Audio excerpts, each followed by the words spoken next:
Your New York Knicks lose, but that's okay. These losses are fun. What the hell? Let's get into the show. Take note.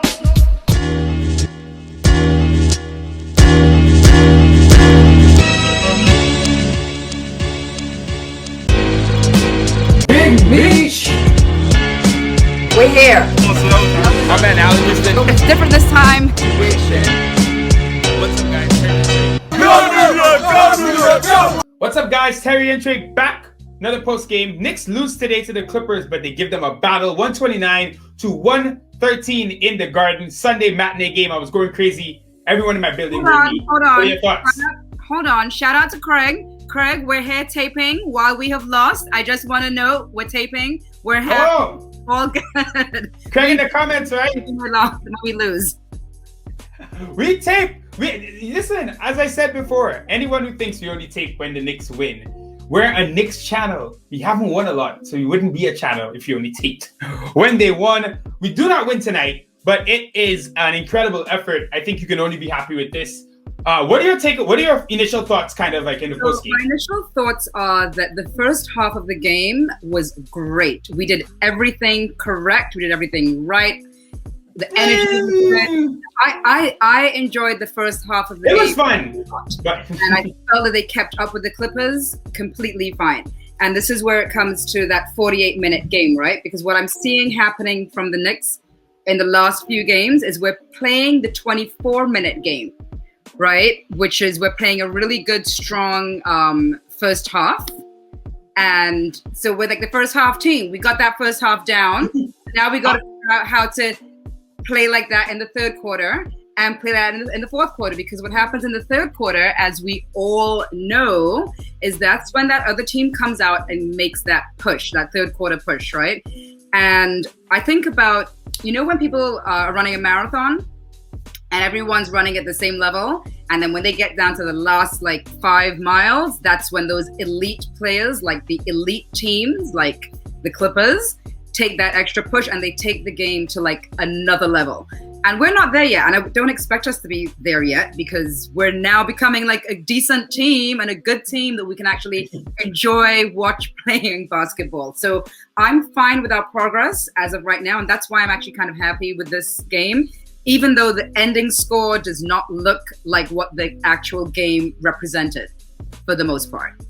Yeah, Skip Bayless just tweeted, Clippers run over Knicks at the Garden. And it's very clear he didn't watch the game because he just saw the score and was really pissed. But I'm trying to be more calm these days.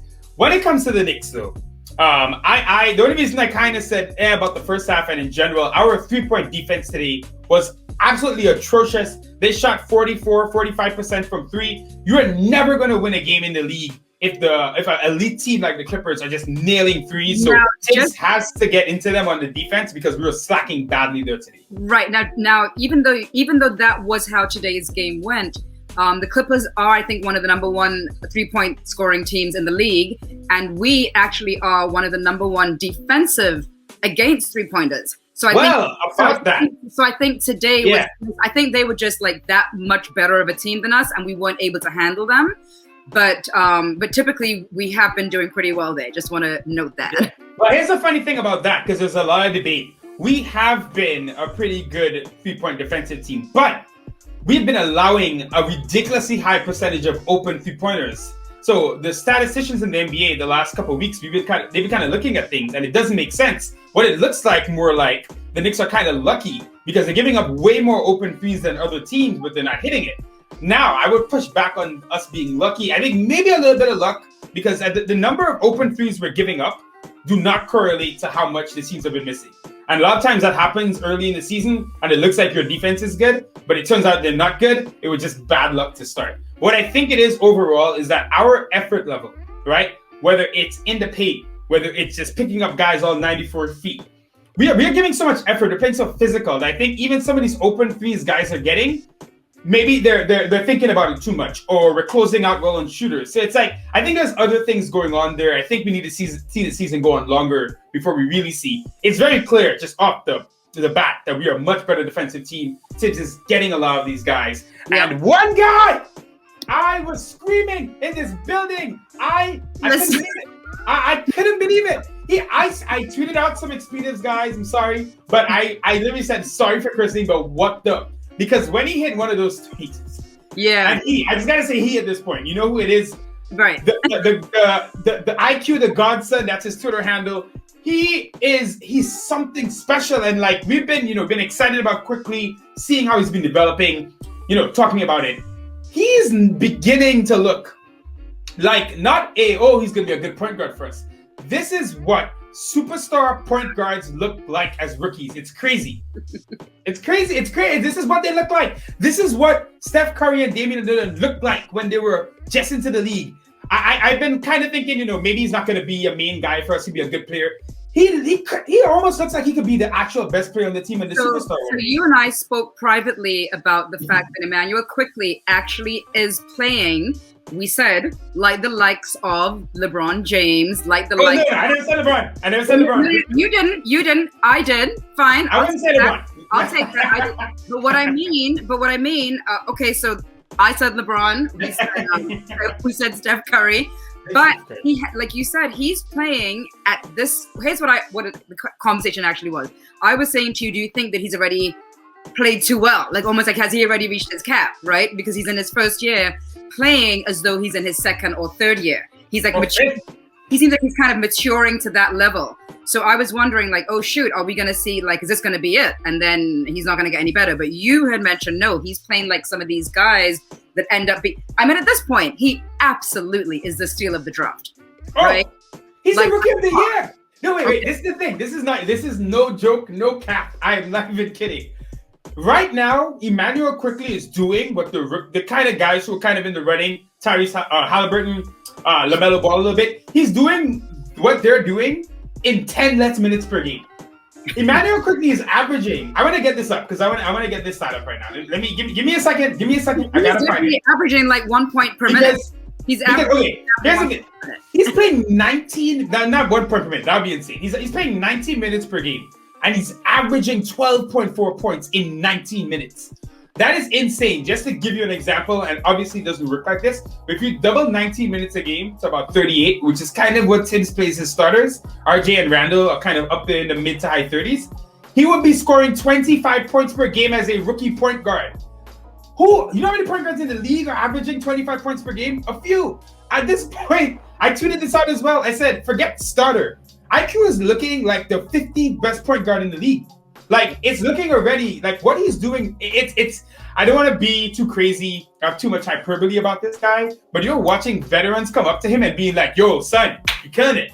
You got Damian Lillard, right? You got Lou Williams tonight coming in there. IQ hit him up, but Kawhi was guarding him. He hit a couple of threes. They put Kawhi Leonard, one of the best defensive players in the history of the NBA, on Immanuel Quickley. It is not normal what he's doing. It is absolutely ridiculous. Last stat, because I know you got some stuff to say. His last 4 games, 22 points per game, 3 assists, 4 rebounds. He's playing 25 minutes per game. He is shooting 45% from the field, 43% from 3, which is Steph Curry numbers, and he's shooting 95% from the line. None of this makes sense. None of this makes sense. I think we're so not used to having guys like this. It's crazy. But the Knicks could have picked a superstar. That's all I'm going to say. I'm going to step out. Let me hear what you got to say about your boy Emmanuel. Again, Jay-Z, what more can I say? I already said it. You already said it. He's definitely emerging as this superstar for us, and we don't get superstars. I just want to see, and I hope and pray that this is just all going to be consistent. I pray for no injuries, obviously, for any player, but I want to see him continue like this. I want to see him paired with different guys, and I'm just happy with him all around. I have nothing bad to say. That's it. I'm blown away. I am blown away. Another guy who you spoke about effort with the team, and I want to say that I think this guy gives the most effort for the Knicks every night. He plays the most minutes, it seems like. He's giving us these numbers consistently, and doesn't his energy level doesn't seem to change to me. Yeah, 100%. Yeah, 100%. I found tonight too. He came into this game very excited to go against Kawhi. First of all, RJ's defense. coming into the league, there were a lot of questions about it. I thought he was really solid last year, especially for what we thought.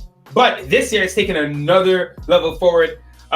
People are talking, literally saying, people who don't watch the Knicks are like, yo, RJ's defense is pretty good. And it's interesting because he's not really known as a defensive player. But he is taking on that challenge. Good players in this league, great players in this league, play both sides of the ball.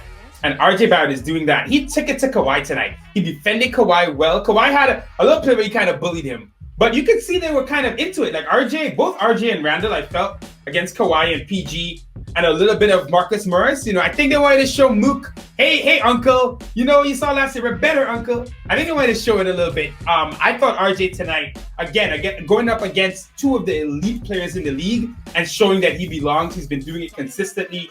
It's been, I have the numbers here. Let me see if I can find it. I have the numbers of Kawhi when he was defended by RJ.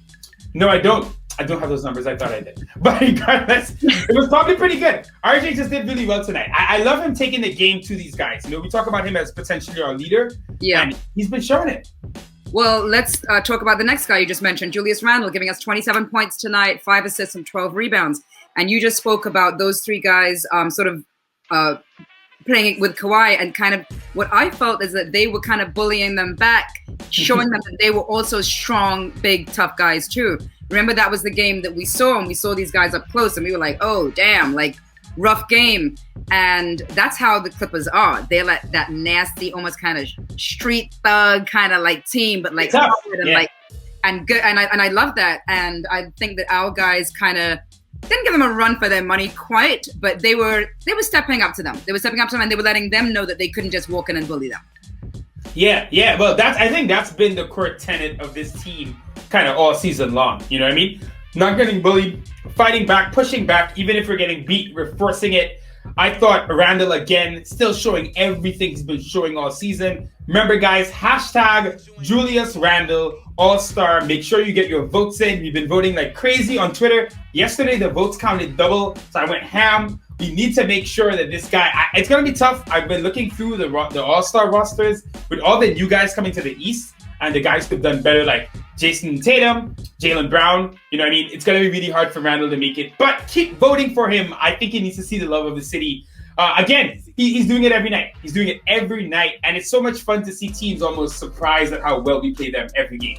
You can see teams come in against the Knicks, and then they realize really quickly. Is that the hashtag? Just making sure. It's hashtag. Let me get it exactly right, because you got to do the. You got to get the right one. I'm pretty sure it's like hashtag All-Star NBA. I'm gonna find. Yeah. Oh, sorry. It's hashtag NBA All-Star. NBA. Okay. Hashtag so, NBA All-Star? Yeah. Hashtag NBA All-Star. So get that up on Twitter, guys. Tonight, I do want to talk about something that I've noticed the past few games, some of these losses. And Tibbs has been incredible, of course. But some of his rotations, at times, I think he's made some mistakes. I think he's probably learning the team is going to get a bit better. But RJ was left on the bench for a while today in the fourth quarter. Rivers was not playing well. And even a couple of games ago, I remember RJ being on the bench for like the entire fourth quarter when RJ was playing well. In the post game, Tibbs said that the 5 guys on the court were doing well when Quickley was going off. So he didn't want to change the group. Obviously, Tibbs knows what the hell he's doing. So I'm not even here to say anything about Tibbs. But I do think hopefully as time goes on, even if a group is doing well, he realizes a guy like RJ probably needs to be in there. Because I really feel like RJ would have helped us when Rivers wasn't playing well. Right, yeah. Like you said, he's learning the team. He's putting different matchups together. He wants to see different guys play with different guys. He wants to see who's the most valuable. So, yeah, I agree. I think obviously we trust him and he knows what he's doing. and I think it's going to be fine. And they'll make adjustments. What are we, a third through the season? About a third, yeah. So things are kind of, they're materializing. Yeah, he's going to make adjustments. Yeah. So Mitchell tonight with 9 points, 6 rebounds. No, nothing crazy. I will say this. I remember us talking before about Mitchell during his off season, supposed to be, and he's mentioned it also, learning to shoot from outside of the paint, right? And I heard them talking about Serge Ibaka, that he basically spent like a lot of time really learning how to shoot outside, because yes, we know he can dunk. Yes, we know he can get the rebounds, and we know he can shoot when he's right up there. But it's also valuable to have someone who does that and also can score from around the perimeter, right? And that is something that Mitchell, we are looking for him to make that next step. And to be honest, once he makes that next step, then he's good. Oh yeah, and now he's golden at that point, because then he's doing everything that we want him to do. Yeah, the thing is, honestly, the whole Mitch is about to start shooting jumpers is beginning to sound to me like the whole when COVID is over. Yeah. Mitch has been saying this for a while. I got the light too bright in my face. Mitch has been saying this for a long time. He still hasn't taken one. I don't think it's coming. I have to say, I'm not going to say I'm disappointed in Mitch fully. I think Mitch has definitely taken a step forward this season. But we do need a little bit more production out of him sometimes. Like, he's not getting you 10 rebounds a game, which for his height and ability around the rim and athleticism, you would want to see. 9 points tonight. He struggled a bit. Mitch has struggled whenever he's going up against real centers sometimes. Yeah. So I want to see, look, it's a long season. He's starting every game. Remember, there was a thought that maybe Noel would start. So Mitch is definitely showing his best season so far. Not the best game today. He's going to bounce back. But guys, we have 2 new segments we're going to drop on you guys. We're testing it out. Let us know what you think. Basically, the idea here is we're going to have 2 things we want to bring up from the game. Trey's going to talk you through hers, and then after, I'm going to let you know what mine is. But Trey, take it away. What is your segment? What are you doing after every game? Let the people know. My segment, I don't know if it's going to be after every game. It's going to be when I observe something, but it's going to be Trey's side takes. And my side take today is, yes, we've been talking about him, but it's something a little off topic, I think, is Emmanuel Quickley's social skills. And I mentioned this quite a few games back when I watched him or observed him talking to the referees. And I realized how respectful he was being, and he was just having like a conversation with them, and they're talking back in a very respectful manner. And I was like, he's really smart. He knows what he's doing. And you mentioned just now him speaking, or not just him speaking, but some of the veteran players sort of definitely recognizing him, knowing him, and reaching out to them, whether they're reaching out to him or he's reaching out to them.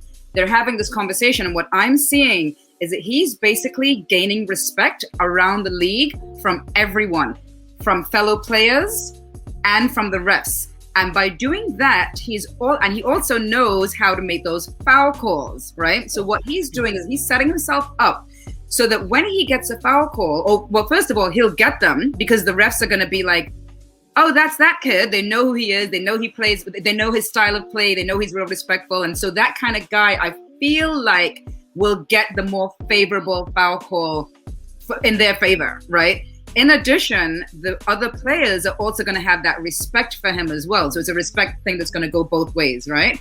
So that's why I think that Quickley's social skills, his PR stuff, he needs to open a PR firm when he's ready to retire from the Knicks, which I hope is a long time from now, because guys are playing into their 40s quite healthy these days.